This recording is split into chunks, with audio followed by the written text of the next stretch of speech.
Hello students, welcome to my channel. तो आज मैं आप सभी को इस वीडियो में चैप्टर नंबर 3 मैट्रिसेस के मिसलेनियस एक्सरसाइज का क्वेश्चन नंबर 9 करवाने जा रही हूं। हमें दिया है if A is equal to this matrix is such that A square is equal to I then. तो हमें इस क्वेश्चन में A मैट्रिक्स दी हुई है और हमें ना ये इक्वेशन दे रखी है। ठीक है, तो हम इस इक्वेशन को सॉल्व करेंगे। सॉल्व करके हमारे पास जो आंसर आएगा वो हमारा इन चारों ऑप्शन में से कोई एक ऑप्शन होगा। ठीक है, तो चलिए करते हैं। देखिए, हमें दिया है A square is equal to I। ठीक है, अब लेफ्ट हैंड साइड में आपको क्या दे रखा है? A स्क्वायर दे रखा है। ठीक है, और आपको A मैट्रिक्स दी हुई है, तो ये A स्क्वायर कैसे निकलेगा आपका? A मैट्रिक्स को आप क्या करोगे? 2 टाइम्स आपस में मल्टीप्लाई कर लोगे तो आपके पास A स्क्वायर मैट्रिक्स आ जाएगा। ठीक है, तो देखिए यहां पर हम करेंगे। A मैट्रिक्स आपको क्या दे रखी है? Alpha, beta, gamma minus alpha. ठीक है, इसे आपने 2 टाइम्स मल्टीप्लाई कर लेना है। ठीक है, तो लिख लीजिए alpha, beta, gamma minus alpha. ठीक है, और आपको इधर आइडेंटिटी मैट्रिक्स दे रखी है, तो यहां पर देखिए लेफ्ट हैंड साइड में आपकी कितने ऑर्डर की मैट्रिक्स चल रही है? 2x2 ऑर्डर की मैट्रिक्स चल रही है। तो यहां पर जो आप आइडेंटिटी मैट्रिक्स लोगे ये भी कितने ऑर्डर की लोगे? 2x2 ऑर्डर की ही लोगे। ठीक है, और आइडेंटिटी मैट्रिक्स में आपके डायगोनल एलिमेंट्स 1 होते हैं, नॉन डायगोनल एलिमेंट्स आपके 0 होते हैं। ठीक है, चलिए इतना क्लियर हुआ आपको।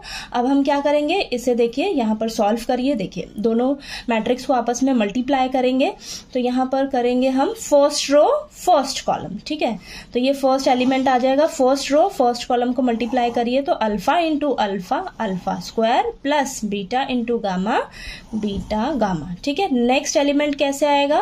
फर्स्ट रो सेकंड कॉलम, तो अल्फा इंटू बीटा और ये माइनस बीटा इंटू अल्फा, तो ये लिख लीजिए अल्फा इंटू बीटा। ठीक है, माइनस रहेगा आपका। ठीक है, ये माइनस का है ना।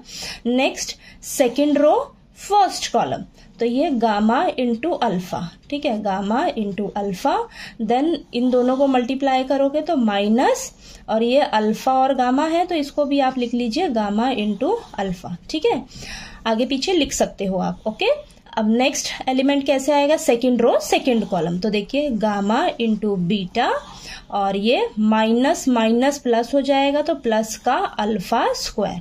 ठीक है, ये आ गया आपके पास, और यहाँ पर तो ये 1 0 0 1 ये एज इट इज चलेगा। ठीक है, अब ध्यान दीजिए यहाँ पर ये तो आपका एज इट इज रहेगा। ये देखिए अल्फा बीटा प्लस का है माइनस का अल्फा बीटा, ये तो कैंसिल हो जाएगा। और यहाँ पर देखिए गामा अल्फा प्लस का है माइनस का गामा अल्फा है, तो ये भी कैंसिल हो जाएगा। ठीक है, तो आपके पास क्या आएगा? आपके पास आएगा alpha square plus beta gamma 0, यहाँ पे भी 0, और इसको भी आप अरेंज करके इसके जैसा ही लिख सकते हो, तो alpha square plus beta gamma, ये एक ही बात है आपकी। ठीक है, मैंने आगे पीछे इसको अरेंज करके इसके जैसा लिख लिया। ठीक है, यहाँ पर आ जाएगा 1 0 0 1। ठीक है, इतना क्लियर हुआ आपको? अब देखिए, अब हमें पता है ये भी 2x2 ऑर्डर की मैट्रिक्स है, इधर भी 2x2 ऑर्डर की मैट्रिक्स है, बीच में इक्वल टू का साइन है, तो क्या कहेंगे हम? इसके करस्पॉन्डिंग एलिमेंट्स को आपस में कंपेयर कर लेंगे। ठीक है, तो कंपेयर करिए करस्पॉन्डिंग एलिमेंट्स को, तो देखिए आपके पास क्या आ जाएगा? अल्फा स्क्वायर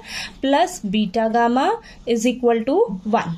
ठीक है, ये वाला एलिमेंट इसके इक्वल रख लिया मैंने। ठीक है, आप इसे भी कर सकते हो। देखिए सेम है। ठीक है, सेम है, तो आपके पास ये आया है। ठीक है, अब आप ऑप्शंस चेक करिए। आप ऑप्शंस आपको इस तरीके से दे रखा है। ठीक है, यानी कि आपको ना क्या करना होगा? एक तरफ 0 रखना होगा और 1 को यहीं रखिए, इन सभी को इस साइड लेकर जाएंगे हम। ठीक है, तो देखते हैं क्या हमारा कौन सा ऑप्शन मैच करता है।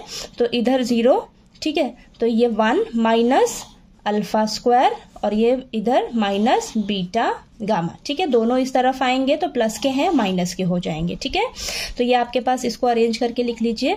ठीक है, 1 minus alpha square minus beta gamma is equal to 0, ये आया है आपका आंसर। ठीक है, ये आया है, तो ध्यान से देखिए आपका ये कौन सा ऑप्शन है, किस ऑप्शन में है ये आंसर? सी ऑप्शन में है। ठीक है, यानी कि आपका सी ऑप्शन जो है वो करेक्ट ऑप्शन है। ठीक है, तो यहाँ पर हम लास्ट में लिख लेंगे।